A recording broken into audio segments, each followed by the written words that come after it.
Vous écoutez le podcast Ose toujours, épisode 7.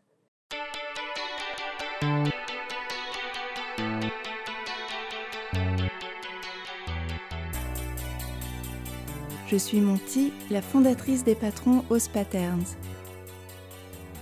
Dans cet épisode, je vous raconte ma précédente piste de reconversion avant Ose et les enseignements que j'en ai tirés et qui m'ont servi à lancer Ose Patterns. Je vous souhaite une bonne écoute.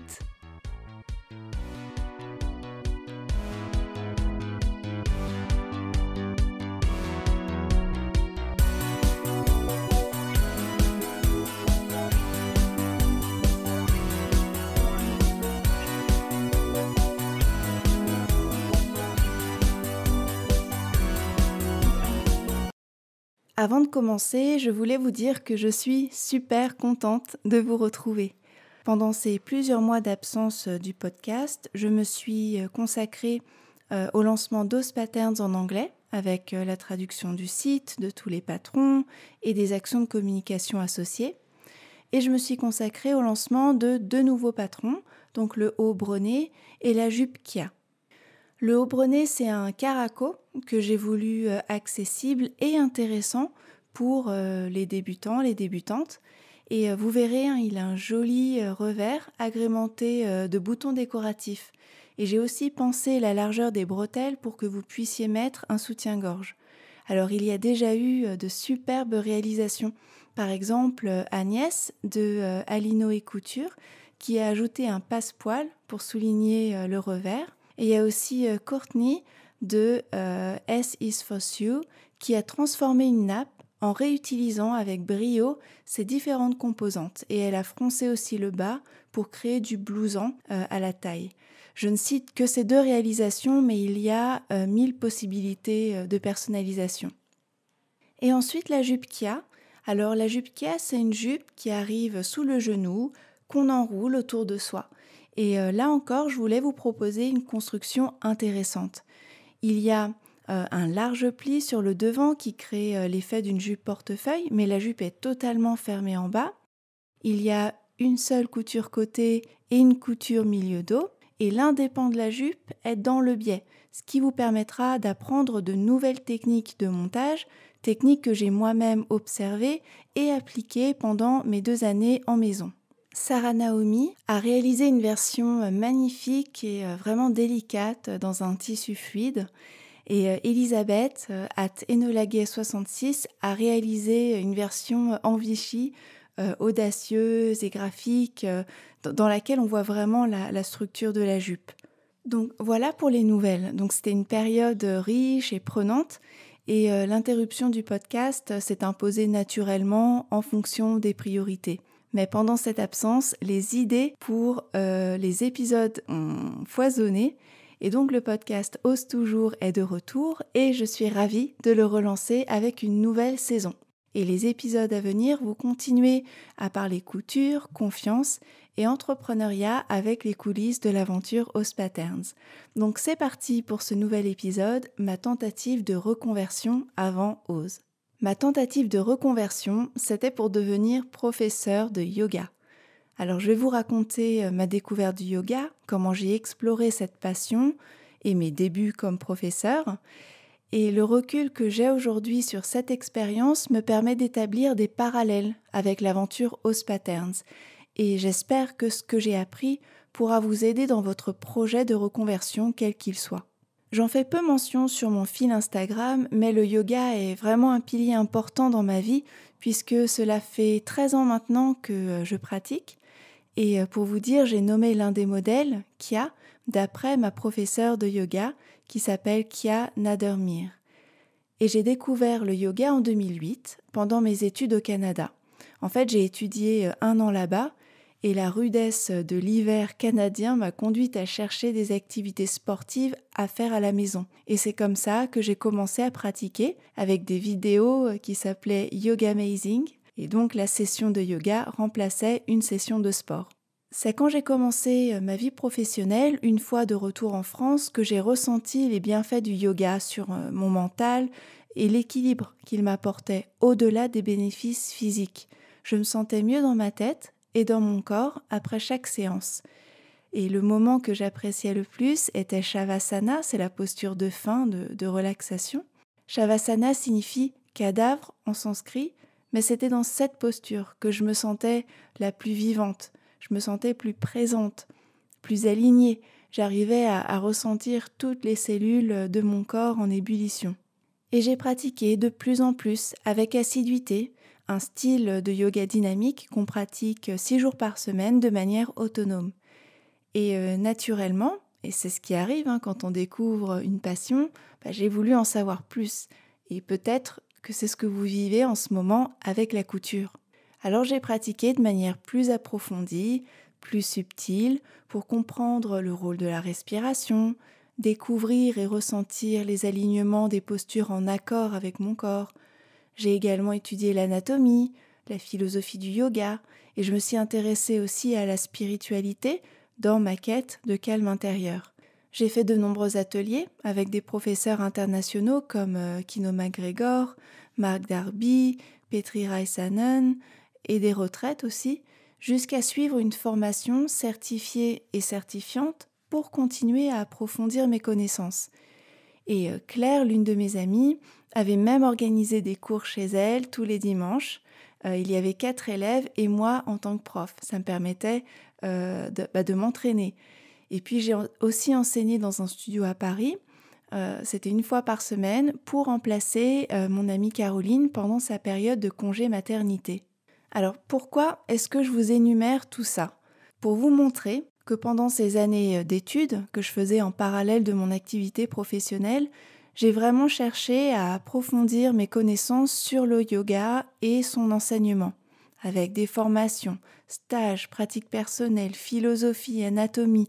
J'ai vraiment cherché à me constituer une base solide pour offrir un enseignement de qualité. Et malgré tout cela, je ne me sentais pas prête. Comme si j'avais décidé de ne pas voir toutes les connaissances que j'avais accumulées. Je m'étais mise en tête que je serais nulle comme professeur de yoga. Alors je vais vous citer quelques raisons, car je ne sais pas faire les postures les plus avancées, car je ne connais pas le sanskrit, car mon expérience de la vie n'est pas assez profonde pour apporter de la valeur à mes élèves, parce qu'il faut aller en Inde pour recevoir l'enseignement originel, parce que je ne connais pas assez le corps humain, ou la philosophie, ou le pranayama, et qu'il faudrait que j'étudie davantage ces disciplines avant d'enseigner. Parce que aussi je ne suis pas assez sage, pas assez exemplaire, et qu'il m'arrive d'être en colère, impatiente, impulsive, envieuse, pleine de doutes, et aussi parce que il y a forcément des professeurs de yoga beaucoup plus, et là vous pouvez compléter par n'importe quoi, beaucoup plus souples, forts, talentueux, pédagogues, intéressants, innovants, fun, expérimentés, etc. C'est donc avec toutes ces pensées que, sans le savoir, j'ai décidé que je ne serais pas un bon professeur de yoga. C'est un mécanisme insidieux d'auto-sabotage, parce que ces pensées, elles se sont répétées dans mon cerveau en arrière-plan et qu'à force de les entendre, j'ai fini par les croire. Il est bien normal qu'avec l'accumulation de telles pensées, je me sente illégitime, incompétente et incapable d'enseigner. Je m'étais persuadée que je n'étais jamais assez bien, jamais comme il faut, et que, quelle que soit ma pratique personnelle, mon expérience, mes qualités, le bagage acquis, dans mon esprit, il me manquait toujours quelque chose pour être un bon professeur de yoga. Donc les cours que j'ai donnés en studio sont les derniers que j'ai donnés, et je ne suis pas allée plus loin. En fait, au lieu de voir mes compétences, ma valeur ajoutée, j'ai préféré voir le verre à moitié vide et tous mes défauts. Et en réalité, je ne me suis pas vraiment donné la peine d'essayer. En fait, j'ai jamais osé proposer mes services dans un studio, par peur des refus, par peur de la concurrence des autres professeurs, je mets concurrence entre guillemets. En fait, je me suis avouée vaincue sans même avoir combattu. En fait, je n'ai jamais osé. Ces pensées que je vous livre, je ne m'en suis pas rendu compte sur le moment. Je m'en suis rendu compte plusieurs années plus tard, lors de la création d'Ose Patterns. J'en ai parlé quelques fois sur Instagram et dans le podcast, mais je tiens un journal de mes pensées. Et le fait de coucher mes pensées sur papier m'a permis de prendre conscience que le même schéma était en train de se répéter sous mes yeux. En fait, les croyances que j'avais faisaient totalement écho à ce que je pensais à l'époque sur le fait de devenir professeur de yoga. Par exemple, quand je réfléchissais à la création de la marque, je me disais que je n'étais pas une modéliste assez expérimentée, que je n'avais pas de style défini, qu'il y a des types de modèles, des types de vêtements sur lesquels je ne suis pas à l'aise, que mon expérience en maison n'est pas suffisante, que je ne monte pas les vêtements aussi bien que les mécaniciens modèles, qu'il y a trop d'acteurs sur le marché des patrons et que je ne trouverai pas ma place. Et je me disais aussi, pourquoi des personnes viendraient-elles acheter des patrons House Patterns alors qu'il y a des patrons de toutes sortes, beaucoup plus, et là vous pouvez compléter aussi par n'importe quoi, beaucoup plus stylés, beaucoup plus tendance, plus mieux expliqués, moins chers, en PDF, en papier ou les deux, etc. Et pourtant, pour proposer des patrons de qualité, j'avais pris la décision très tôt de retourner à l'école pour apprendre le modélisme dans une école de mode reconnue par la profession. Donc j'ai travaillé en maison pendant 2 ans, j'ai vécu des collections, des défilés, des showrooms, des commandes spéciales pour des VIP. Et pourquoi, malgré tout ça, je choisissais encore de voir ce qu'il me manquait? En fait, je doutais constamment, je dévalorisais mon parcours, et je me sentais vraiment en détresse de ne pas parvenir à faire taire ce discours intérieur. Vraiment, ça me rongeait. Et je voyais que le schéma se répétait, l'auto-sabotage, la dévalorisation. Ce qui fait qu'après avoir été diplômée, je ne me suis pas lancée tout de suite. En fait, je ne le sentais pas, je n'avais pas confiance du tout. Et finalement, j'ai bien fait. En fait, cette période m'a permis de poser ces pensées, de comprendre pourquoi j'avais ces pensées et finalement de commencer à les remettre en question. Et là, je me suis dit, mais si ce que je pensais n'était pas vrai? Et si j'en étais capable? Et si je pouvais devenir moi aussi une personne capable de croire en ses rêves et de se battre pour eux? Et si j'essayais sincèrement, en y mettant tout mon cœur? Et si je ne m'avouais pas vaincue d'avance? En fait, ma tentative de reconversion dans le yoga m'a vraiment aidée pour cela, parce qu'elle m'a aidée à identifier tous ces schémas, toutes les peurs que j'avais, et ça m'a aidée à faire avec. Si vous êtes dans cette situation, pour un projet donné que vous avez en tête, alors j'ai un exercice à vous proposer. Je vous invite à noter toutes les croyances que vous avez sur vous-même et sur votre capacité à mener ce projet à bien. Puis faites-vous l'avocat du diable en essayant de contrer les affirmations que vous venez de lister. Et vous pouvez même le faire avec une autre personne si cela peut vous aider. Donc par exemple, je prends une croyance, ma croyance c'est « je n'ai pas de style défini ». Alors l'avocat du diable dirait « c'est pas vrai ». Parce que, une personne peut tout à fait trouver que voilà, j'ai un style à moi.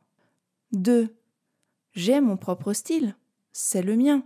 Donc par définition, il est défini, c'est le style House Patterns, voilà. Et 3, qui a dit qu'il fallait un style défini? On peut tout à fait lancer des patrons sans ligne particulière et faire au gré de nos envies. Vous voyez, cet exercice est utile car il permet de voir nos pensées, les croyances enfouies qui nous bloquent. Et avec cet exercice et les phrases là de l'avocat du diable, on réalise que d'autres opinions sont possibles et que les croyances que nous tenions pour des vérités absolues, finalement, peut-être qu'elles ne sont pas si vraies que ça. La suite de l'histoire, vous la connaissez. J'ai écouté mon cœur, cet élan créatif qui m'anime pour proposer des patrons accompagnés d'un podcast pour vous raconter tout ça, pour vous raconter mon expérience, en espérant que tous deux vous inviteront à oser.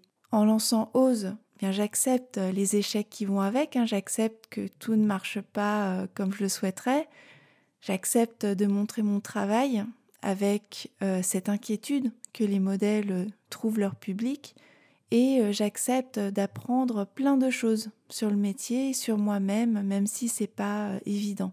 C'est le jeu, et j'ai décidé qu'il valait le coup. Et les doutes en arrière-plan ne disparaîtront jamais, je crois, mais en m'engageant dans cette voie, j'apprends à faire avec. Ma tentative de reconversion dans le yoga m'a appris 2 choses et j'espère qu'elles pourront vous aider, quel que soit le chemin que vous empruntez. Alors 1, cette tentative m'a appris qu'il faut s'écouter. Alors non seulement écouter son cœur, son intuition, ses envies, son élan créatif, mais aussi écouter et prendre conscience de toutes ces croyances qui nous pourrissent un peu la vie. En fait, sans les identifier, il n'est pas possible en fait de les dépasser. Donc ça, c'est la première chose que j'ai appris grâce à cette reconversion un peu ratée. Et 2, la deuxième chose que j'ai apprise, c'est qu'il ne faut pas trop s'écouter non plus. Ou du moins, ne pas accorder trop d'importance à ce dialogue intérieur qui déverse son flot d'inquiétude. Ces petites voix sont pleines de bonnes intentions, elles veulent nous protéger, mais elles nous bloquent. Et grâce à l'exercice dont je vous ai parlé, vous savez que vous avez en vous d'autres pensées alternatives, utiles et encourageantes vers lesquelles vous pouvez vous tourner pour réaliser le projet qui vous tient à cœur. Vous pouvez croire que vous ne serez jamais assez bien, mais vous pouvez aussi choisir de croire que vous serez à la hauteur, que vous saurez vous débrouiller, que vous saurez vous en sortir, et que vous aussi, vous avez la capacité et le droit d'oser. Je vous remercie d'avoir écouté ce 7e épisode. S'il vous a plu, n'hésitez pas à vous abonner et à lui donner 5 étoiles sur votre application de podcast ou un like sur YouTube. Cela aidera d'autres personnes à le trouver plus facilement et cela me donnera des ailes pour enregistrer les suivants. Si le cœur vous en dit, je vous invite à poursuivre cet échange sur Instagram @ose-patterns. J'espère qu'avec Ose Patterns, vous allez vous surprendre et découvrir des talents que vous ne soupçonniez pas et qui dépassent le cadre de la couture. Et si vous osiez ?